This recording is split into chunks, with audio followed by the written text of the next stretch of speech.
우리가 한 번 구원은 영원한가, 한 번 구원은 영원한가 주제로 계속해서 말씀을 받고 있습니다. 상실하지 않는 구원에 관해서 어제 말씀을 드리다가 하는데, 특별히 어제는 이 상실하지 않는 완전한 구원, 그 완전한 구원의 의미가 무엇인지를 말씀을 드렸습니다. 그러면서 먼저됨과 나중됨의 그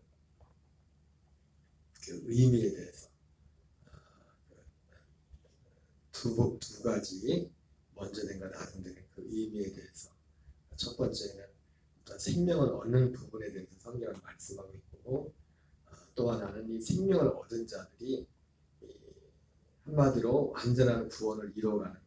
완전한 구원이라는 것은 어제 말씀드렸던 것처럼 우리가 생명을 이루어가는, 성장해가는 그런 부분과 궁극적으로 이 완전한 구원은 우리가 그리스도의 부활에, 그리스도와 같은 부활의 몸을 입는 그것이 완전한 구원이라고 말씀을 드렸습니다. 그러면서 생명을 얻는다는, 생명을 얻었다고 했을 때 그 측면에서 생명을 얻었다는 그 생명 측면에서는 똑같은 하나님이 가진 생명이지만, 마치 어제 말씀드렸던 것처럼 우리가 어린 아이의 생명이나 이제 70, 80, 이제 100세를 앞두신 할아버지, 할머니의 생명이나 같은 생명이지만, 그러나 세상에서도 그 생명의 가치를 보상으로 따질 때 그 생명의 어떤 가치를 다르게 매기는 것처럼, 바로 그 완전한 구원을 이루어가는 부분은 그러한 부분이라고 말씀을 드렸습니다.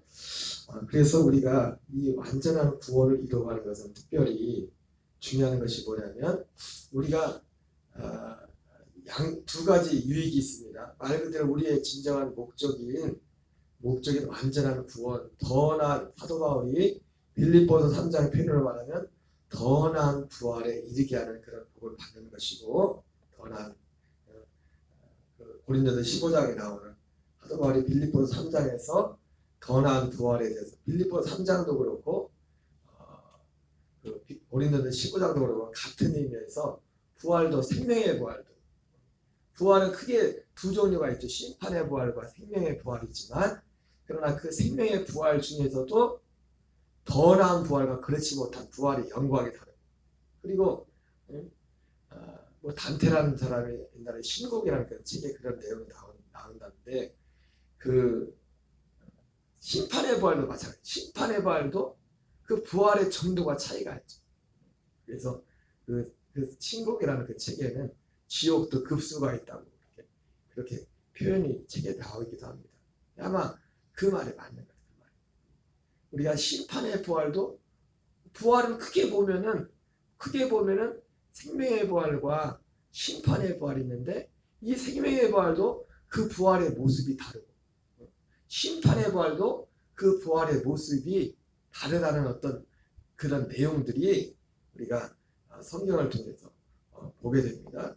특별히 우리가 이 상실하지 않은 완전한 구원은 우리가 이 생명을 얻은 자들 가운데서도 또 그 생명의 크기가 다르고, 그리고 결국 이 생명의, 이 구원의 완성은 부활의 몸을 입는 것인데, 그 부활의 모습이, 영광이 다르게 나오는 것이죠. 우리가 그래서 이 생명의 구원을 이어가는 것, 완전한 더 나은 부활을 얻기 위해서 생명에 자라가는 이것의 유익, 이것을 사도 바울은 성경에서 이것을 경건이라고 하죠. 경건. 육체의 연습과 경건에 대해서 말씀하면서, 우리가 이 완전한 구원을 이뤄가는 데 있어서, 제가 엊그제도 그런 말씀을 했죠. 그럼 우리가 부활의 몸을 입는 데만 그 유익이 있냐? 그것이 아니랬죠. 우리 이 땅에서 우리가 생명이 자라는 만큼, 우리가 실제로 하나님의 아들로서 세상을 이기고, 실제로 우리가 생명이 자라는 만큼 결과적으로 영혼이 잘된 같이 범사가 잘되고 강건한 그런 일들이 일어날 수 있다는 겁니다. 물론 범사가 잘되는 것이 다 영혼이 잘됐다는 증거는 아닙니다. 영혼이 잘된과 무관하게도 범사는 잘될 수 있어요. 범사는 잘될 수 있다. 그래서 하나님이 그 이스마엘에게도, 하갈에게도 하나님이 약속을 주셔서 육신에 대한 약속이죠. 그 육신의 겉모습만 보면 사람들이 볼 때 범사가 잘 되는 어떤 부분에 있어서 범사가 잘 되는 것으로 볼 수 있습니다. 그러나 그렇다고 해서 범사가 잘 된다고 해서 그것이 꼭 영혼이 잘 된다는 거죠. 우리가 여러분 영혼이 잘 되는 길은 오직 복음 안에서 이 생명 안에서 사는 것만이 오직 영혼이 잘 되는 겁니다. 성경에서 말하는 하나님이 말씀하시는 영혼이 잘 되는 사람들이 그 말씀의 구조를 알면서도 영혼이 잘 된다는 것이 무엇인지를 여러분 없어요. 영혼이 잘 되는 길은 오직 그리스도의 복음밖에 없어요. 우리가 열심히 한다고 단지 영혼이 잘 되는 게 아니에요. 로마서 10장에 나온 것처럼 열심으로 따지면 유대인들을 따라갈 수가 없죠. 그러나 그들 유대인들에게는 열심히 있었지만 올바른 지식을 따르는 것이 아닙니다. 유대인들이 구원을 받지 못했다고 했어요. 여러분 구원이 영혼이 잘 되면 말 그대로 구원에 관한 문제입니다. 우리가 생명을 얻어서 생명이 자라가는 이 상태. 사람으로서의 삶을 벗어버리고 하나님의 아들로서 살아가는 아들의 인식으로 살아가는 이것을 내 문제는 그 유대인들처럼 이 영혼이 잘 된다는 것이 무엇인지 그리고 영혼의 잘됨의 그 출발점 뿌리가 무엇인지를 이 세상신이 믿지 않은 자들의 마음을 혼미하게 하여 이거를 아예 무시하는 게 아니라 이 마귀가 이 세상신이 비슷하게 하는데 가장 중요한 것을 빼버리고 제일 중요한 핵심을 빼버리고 이 세상신이 그리스도의 복음의 영광의 강체가 비치지 못하게 한다 그렇게 말씀하고 있습니다. 그래서 사도 바울이 이 완전한 구원을 이어가는 이것을 경건이라고 합니다. 경건이라면서 경건은 금생과 내세에 유익하다 이렇게 말씀하고 있습니다. 금생과 결국 사도 바울이 말한 금생과 내세라고 할 때 금생은 이 땅의 삶이죠. 바로 어제 제가 말씀드린 말씀하고 사도 바울이 똑같은 말씀을 하신 거예요. 완전한 구원은 결과적으로 그리스도 같은 부활의 몸을 이루는 건데 이것도 사도 바울이 말했던 것처럼 뭡니까? 금생과 내세에 유익하겠다. 내세에. 우리는 내세를 생각할 때 지금까지 저도 그렇고 내세라는 단어를 딱 생각할 때 선입견이 딱 어디 있어요? 죽어서 우리 영이 가는 거기에 국한되어 있어요. 내세를 할 때. 그러죠? 우리는 내세를 할 때 우리 죽은 우리 육지의 장막을 벗고 우리 영혼이 가는 어떤 세상, 영으로 사는 그 세상만을 생각하고 있어요. 물론 우리가 지금 실제로 사도 바울이 말한 대로 지금 우리가 이 경건을 이 생명의 구원을 이루어가는 사람들이 육신의 장막을 구원을 받은 자들의 육신의 장을 받을 때 가는 내세는 우리 영으로 가는 거죠. 그러나 궁극적인 내세는 뭡니까? 내세라는 것 자체가 그 말 속에 내세 올 세상이잖아요. 올 세상 올내자 내세잖아요. 내세라는 것이 앞으로 우리 올 세상인데 우리는 어디까지 내세를 어디까지 가겠어요? 우리 영이 가는 것만 생각해요. 영이 가는 것. 죽어서 죽음 이후에. 근데 사도 바울이 내세라고 할 때는 그리고 성경에서 말하는 내세는 뭐예요? 이게 맞아요. 지금 우리가 기본적으로 지금 우리가 육신의 장막을 벗으면 우리가 갈 내세는 우리 영으로 가는 거예요. 그러나 마지막 진짜 내세는 뭐예요? 몸으로 가는 거죠. 몸으로. 천년천국도 그렇고 천년천국 위에 영원천국도 그렇고 요한복음에 나오는 말씀처럼 요한복음 5장에 나오는 것처럼 심판의 부활과 생명의 부활로 나오리라 말씀했던 것처럼 그 생명의 부활로 부활의 몸으로 가는 그 내세. 그래서 우리가 이 완전한 구원을 이루어가는 이 완전한 상실하지 않은 완전한 구원을 이루어가는 이 믿음으로 사는 일은 금생과 내세에 유익하다. 금생은 뭐예요? 그래서 제가 말씀드린 것이 그러면 그때 부활 때만 그렇지 않다는 거죠. 내세에 금생에도 우리가 생명이 자라는 만큼 그리스도 안에서 왕으로 타는 그런 일들이. 그래서 영혼이 잘 되며 범사가 잘 되고 강건한 그런 일들이 있다고 말씀을 드렸습니다. 그래서 우리는 이 상실하지 않은 완전한 구원. 제가 어제 말씀드렸지만은 그 두 번째에서는 상실하지 않는 그냥 구원이라고 말씀. 구원, 생명을 얻는 부분에 초점을 맞추는 것입니다. 완전한 구원은 생명구원을 이루어가는, 그리고 궁극적으로 생명구원을 이루어가서 우리가 그리스도와 같은 부활의 몸을 입는 거기에 초점을 맞췄다고 말씀을 드렸어요. 그래서 우리는 생명 얻는 것이 소중한 만큼 이 생명을 이루어가는 것은 더욱더 소중한 줄 믿습니다. 왜? 목적이, 우리가 생명을 주신 목적이 이 생명구원을 이루어가기 위해서 생명을 주신 거예요. 그래서 이 두 번째 것이, 첫 번째 생명을 얻는 일이, 생명을 얻는 것에 대해서 생명을 먼저 얻었을지라도 이 완전한 구원을 이루어가는 생명구원을 이루어가는 것을 등한히 하면은 늦게 생명을 얻은 자가 얼마든지 먼저 될 수 있다고 했죠. 이것이 우리가 흔히 생각하는 그런, 성경에서는 두 가지를 말씀한 거죠. 두 가지를. 어제 그 말씀을 드렸어요. 자, 그러면 우리가 상실하지 않는 이 완전한 구원을 이루어가는 데 있어서 중요한 게 뭐냐면, 그러나 사실은 생명을 얻는 부분이나 생명을 이루어가는 부분이나 사실 중요한 내용은 똑같다고 했어요. 핵심은. 그죠? 네. 그래서 하나의 말씀이, 그래서 제가 자주 말씀드린 것이, 하나의 이 약속의 말씀이, 복음의 말씀이 생명을 얻기 전에는 생명의 말씀이고, 생명을 얻은 자에게는 양식의 말씀이 된다고 했어요. 그래서 어떤 핵심적인 중요한 부분에 있어서는 어떤 원리는 똑같은 겁니다. 같은 거예요.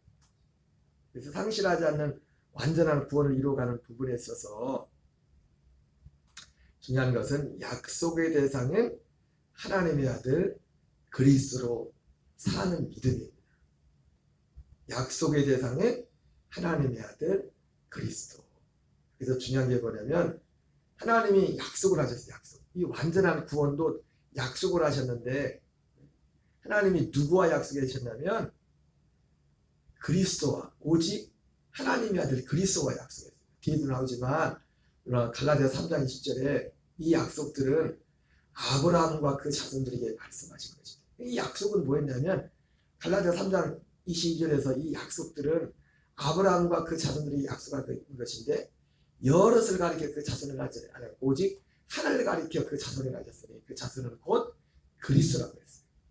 하나님이 거기에 약속의 대상에 나옵니다. 하나님이 누구와 약속했냐면 아브라함과 그 자손들에게 약속했는데, 뭐라고 약속했냐면 갈라디아 3장 8절에 그 약속이 나오죠.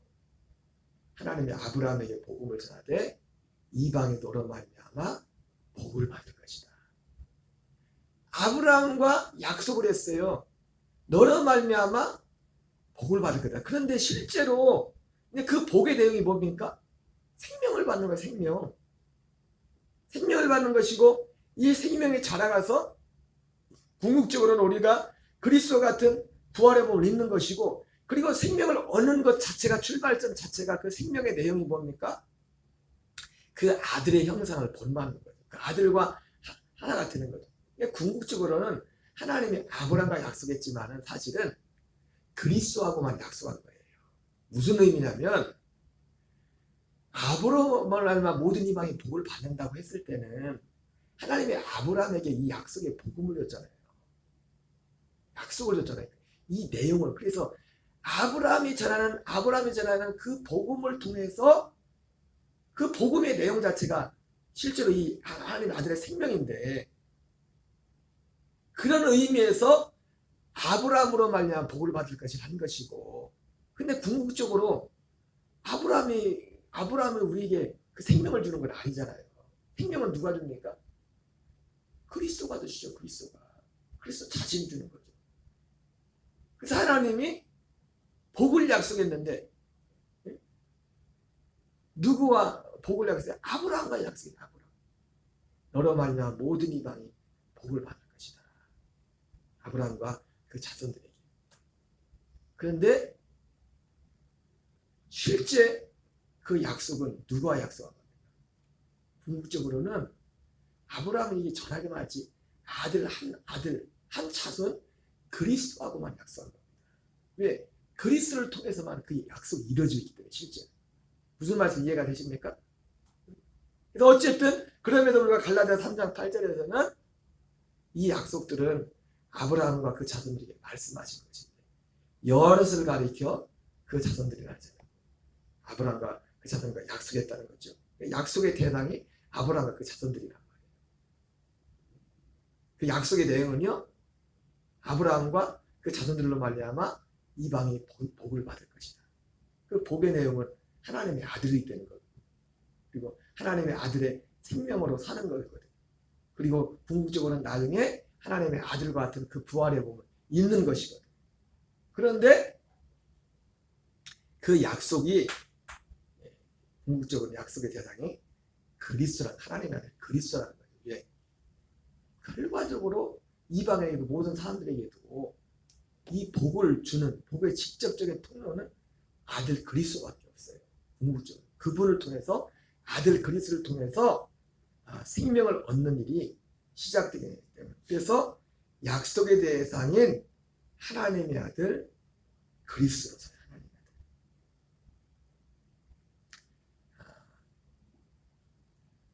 근데 이 약속에 대해서 이 약속을 우리가 정확히 알아야 돼요. 약속을 정확히.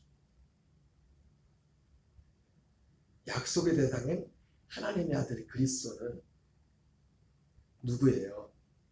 약속대로 오셔서 죽으신 분이, 죽으신 그 과정, 제가 과정을 다 겪지만 결과적으로 약속의 대상인 그리스도는 누구냐면 모든 과정을 거치신, 모든 과정을 겨치시고 약속대로 우리 사람들 안에 오시는 그리스도를 말씀하는 겁니다. 그리스도. 우리가 이것을 참 중요합니다. 제가 항상 말씀드리지만 십자가가 참 소중하지만, 예수님의 십자가가 소중하지만 십자가에서 약속이 이루어지는 게 아닙니다. 아멘이시죠? 십자가에서 약속이 이루어지는 게 아니에요. 그래서 우리가 용어 하나 자체도, 그래서 성경에서는 십자가 이렇게 소중하지만 십자가를 복음이라고 하진 않잖아요. 그리스도의 복음이라고 하잖아요. 생명의 복음이라고 하잖아요. 그래서 약속의 대상이 하나님의 아들 그리스도인데, 이 약속이 무엇인지를 우리가 항상 먼저 인식을 하는 거예요. 어제도 말씀드렸지만 십자가는 어떤 거예요? 십자가가 약속이 아니라고요. 그리고 제가 이 구원을 처음 시작할 때 말씀드렸던 것이 그거지만은, 구원이라는 단어 가운데 우리는 구원을 하면 죄부터 시작을 하지 않습니까? 죄부터. 근데 구원의 실체는 뭐예요? 범죄하기 전에 이 약속이라는 것도, 우리가 살펴보면 약속 예수 그리스도를, 약속에 대해서 예수 그리스도라고 할 때 사람들이 생각하는 게 뭘 먼저 생각합니까? 우리 죄를 위해서 오시는, 죄를 위해 죽으러 오시는 예수 그리스도. 지금 약속의 대상인 하나님의 아들 그리스도라고 했을 때도 우리는 그 부분이 없는 건 아닙니다. 우리 죄를 위해 죽으러 오시는 하나님의 아들 예수 그리스도, 죽으러 오시는 예수 그리스도, 사람으로 오시는 예수 그리스도를 생각한다. 그런데 하나님의 약속이라는 것 자체가 죽으러 오시는 예수 그리스도가 아니라 지금 죄를 먼저 생각하잖아요. 그랬잖아요. 물론 죄, 그리고 죄가 무엇인지에 대해서도, 여기에 대해서도 우리 생각 자체가 많이 다른 부분이 있습니다. 그런데 약속이라는 것 자체가 하나님이 약속했는데, 이 약속이라는 것 자체가 원래는 뭐예요? 죄가 있기 전에 약속이 주어진 거잖아요. 죄가 있기 전에 약속을 주셨다고요. 죄와 상관없는 거예요. 사도 바울은 이것을 어떻게 표현하면, 율법 있기 전에 복음이 있었다는 거죠. 그래서 430년 후에 생긴 이 율법이 약속을 폐기할 수 없다고. 그래서 로마서 4장 11절에서는 믿음이라고 할 때 뭘 믿는 거냐면, 아브라함도 그렇고, 아브라함이 하나님을 믿음에 이것을 의로 여겼다고 했지 않습니까? 그래서 믿음으로 된 의를 인친 것이 할례에 대해서. 십자가는 믿음으로 된 의를 인친 것이 십자가 할례라고 했어요. 그러니까 하나님이 약속하신 그 약속은 십자가 이전에 어떤 하나의 약속이 있었다고. 그 약속. 그 약속이 뭐냐면 우리는 하나님의 아들들을 되게 하는 거예요. 아들들을 되게 하는 거예요. 그리고 그 믿음으로 된 의를 인친 것이 할례고, 그리고 할례 후에 비로소 우리의 약속이 이루어져요. 그래서 어제 제가 하나님의 의에 대해서도 두 가지로 말씀드렸지 않습니까? 그래서 이 약속을 믿는, 이 약속을 믿지 않는 하나님의 이 약속, 물론 죄는 우리가 여러 가지 모양으로 죄를 말할 수 있지만, 그러나 궁극적으로 들어갔을 때 죄의 핵심은 뭐냐면 요한복음 16장 8절 9절에 나온 것처럼 죄가 뭐냐? 나를 믿지 않는. 요한복음 8장 14절 25절에 너희가 나를 믿지 않으면, 처음부터 말하여 나를 믿지 않으면 너희가 죄 가운데 죽으리라 그랬어요. 궁극적으로 뿌리로 올라가면 죄도 그렇고, 죄와 믿음을 가르는 그 기준은 뭐냐면 하나님이 하신 하나의 그 약속이란 말이에요. 궁극적으로 이 약속을 믿으면 의고, 이 약속을 믿지 않으면 죄다. 물론 이 약속을 믿는 믿음은 아직 우리가 의가 된 게 아닙니다. 어제 말씀드렸죠? 그냥 의롭다 여겨주는 부분이고, 실제로 우리 존재 자체를 의로 만드는, 결국은 하나님이 우리 존재 자체를 의로 만드시는, 그래서 히브리서 2장 10절 11절에 하는 것처럼 거룩하게 하는 자와 거룩하게 하심을 입은 자가 한 근원에서 난다. 거룩하게 하는 하나님의 아들 그리스도나 거룩하게 되는 우리나 하나님으로부터 났다. 하나님으로부터. 그 생명이 하나님의 생명이다. 하나님의 생명은 의로운 거잖아요. 그러니까 하나님의 약속은 뭐냐면 우리 존재 자체를 하나님의 의가 되는, 하나님의 같은 생명을 주는. 그러니까 아담과 하와는 하나님의 생명을 받은 건 아니에요. 그들이 범죄하기 이전에 그 생명조차, 그 생명을 받지 못했다. 오히려 그들도 그 생명에 대한 약속을 받고. 그래서 우리는 궁극적으로 이 생명구원을 이루는 것은 약속의 대상인 하나님의 아들 그리스도로 사는 믿음으로 살아야 되는데, 바로 약속의 대상인 하나님의 아들 그리스도는 누구예요? 죽은 자 가운데 살아나셔서 모든 과정을 거치신 두 번째 나타나시는 그 그리스도로 사는 것입니다. 바로 그 그리스도에 대한 약속이 바로 복음인 거예요. 사도행전 2장 32절 읽겠습니다. 시작. 이 예수를 하나님이 살리신지라 우리가 다 이 일에 증인이로다. 여기서 말하죠. 약속에 대한 하나님에 대한 그리스도는 누구예요? 살아나신 거예요. 살아나신 거. 십자가에 달리신 예수님이 약속의 자손이 아니라, 물론 그 과정 가운데도 그것이 포함이 됩니다. 이거 왜 이 얘기를 하냐면은 이 인식이 너무너무 중요한 거예요. 이 예수를 하나님이 살리신지라 우리가 다 이 일에 증인이다. 그러니까 초대교회 성도들은 십자가에 달리신 단지 예수님이 십자가에 달린 건 다 알죠. 어떤 면에서 보면 그때 당시 사도들이 샀을 때 그 사람들은 예수님 십자가에 달린 거 모르는 사람이 어디 있어요? 다 알지, 소문으로. 근데 그들은 뭘 증거했어요? 물론 거기에는 예수님이 십자가에 죽으시는데, 근데 그것이 우리의 죄를 위해 죽은 거라는 걸 증거했죠. 근데 예수님이 우리 죄를 위해 죽었다는 증거를 하려면 뭐가 예수님의 죽으심이 우리를 위한 죄라는 것이 죽으셨다는 게 증거가 됩니까? 부활이죠, 부활. 살아나신. 예수님의 부활을 전했다, 부활. 살아나셨다. 살아나셔야만 그분 우리의 구주가 됐다. 그러니까 약속의 자손은 물론 살아난 것만 가지고도 안 되죠. 살아나셔서 부활하시고 승천하셔서 그 모든 과정을 거치셔서 이사야 53장 10절 말씀처럼 약속의 자손, 약속의 씨가 되셨죠. 그러니까 씨가 된다. 여호와께서 기뻐하신 뜻을 성취하리라. 사도행전 2장 36절 읽겠습니다. 시작. 그런즉 이스라엘 온 집은 확실히 알지니 너희가 십자가에 못 박은 이 예수를 하나님이 주와 그리스도가 되게 하셨느니라. 확실히 알지. 이스라엘 온 집은 확실히 알지니 뭘 알래요? 예수님이 십자가에 못 박은 걸 알라고 하지 않잖아요. 그거는 기본적으로 알고 있어요. 이 예수를 하나님이 주와 그리스도가 되게 하셨다. 하나님이 주와 그리스도가 되게 하셨다.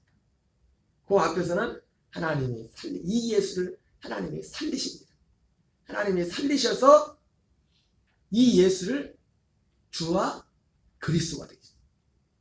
로마서 14장 9절에서는 예수님의 부활의 의미를 그렇게 말하죠. 산자와 죽은 자의 주가 되게 하십니다. 주가 될 뿐만 아니라 그리스도. 근데 산자와 죽은 자의 진정한 주는 누가 됩니까? 살아나신 그리스도.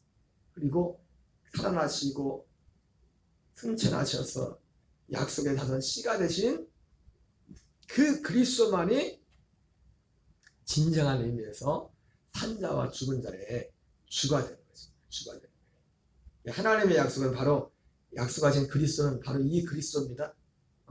하나님은 바로 아까 말씀드린 이 그리스도와만 약속을 했다고요.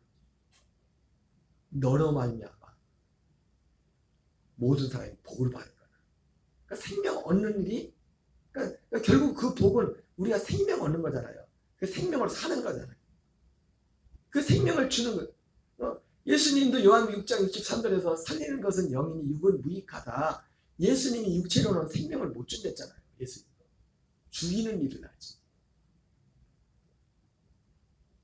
물론 모든 과정을 이 과정을 하나도 빠뜨리면 안 된다고 했어요.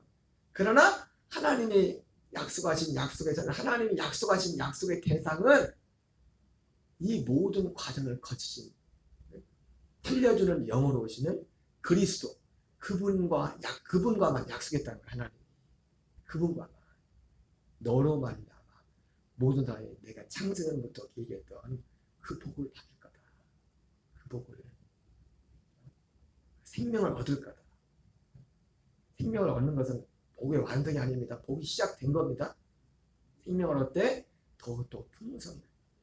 궁극적으로 완전한 구원인 그리스도가 같은 부활의 몸을 입는 것이고 우리 이 땅에 있을 때는 우리가 이 생명이 자라는 만큼 그리스도 안에서 왕노릇하는 다른 표현으로 말하면 영혼이 잘된 같이 범사가 잘되고 강건해지는 그 일들을 우리 가운데 하나님이 행하시겠다는 겁니다. 그래서 우리는 로마서 7장 4절에서도 여기만 읽고 마치겠습니다. 그러므로 내 형제들아 너희도 그리스도의 몸으로 말미암아 율법에 대하여 죽임을 당하였으니 이는 다른 이고 죽은 자 가운데서 살아나시는 가서 우리가 하나님을 위하여 열매를 맺게 하려 합니다. 그러니까 하나님이 약속하신 그리스도는 누구예요? 다른 이 곧 죽은 자 가운데서 살아나신 이분이 하나님이 약속하신 그리스도다. 물론 이것을 이루기 위해서 주님이 죽으셔야 되는 거 맞아요. 그러나 다른 얘기가 다른. 우리는 이 약속을 믿는 가운데 이 약속을 믿는 자들에게 이 약속을 바라는 자들에게 이 약속이 뭔지 아는 사람 이 약속을 받고 싶어하는 사람은 어떤 이 약속을 소망하는 사람은 어떻게 합니까? 기꺼이 우리 옛사람 이 사람과 이 약속과 반대되는 우리 옛사람을 육신의 정을 안노리 이생의 자랑에 대해서 우리가 그것을 마치 사도 바울이 배설벌인 것처럼 사람은 여러분 자기가 가치 있다는 것에 모든 걸 드리게 있습니다. 그걸 갈망하는 가운데 그 사람들에게 하나님이 예수 그리스도와 함께 요한복음 10장에 나오는 말처럼 자기 예수님의 죽음의 그 자리를 그려서 그들에게 할례를 행한다 했어요. 그래서 이 할례를 사도 바울은 믿음으로 된 의를 인친 것이 아니라는 거. 이거를 정말 믿고 갈망하는 자들에게 그들에게 주님이 실제로 성령님이 그들 가운데 예수 그리스도의 죽음과 함께 연합하는 이 죽음을 통과하는 그 은혜를 주시고 그 죽음 이후에 죄사함과 생명으로 살게 하는 그런 일들을 시작한다는 겁니다. 어쨌든 오늘도 우리가 이 상실하지 않은 완전한 구원을 내 내용이 무엇인지 이 구원을 이루감에 있어서 생명을 얻을 때와 마찬가지입니다. 핵심 오직 약속의 대상인 그리스도를 믿는 믿음으로 사는 이 믿음. 약속의 대상이 누구인지 거기에 핵심 그 내용이 무엇인지 이것이 중요한 것입니다. 우리 주기도문을 마치겠습니다. 하나님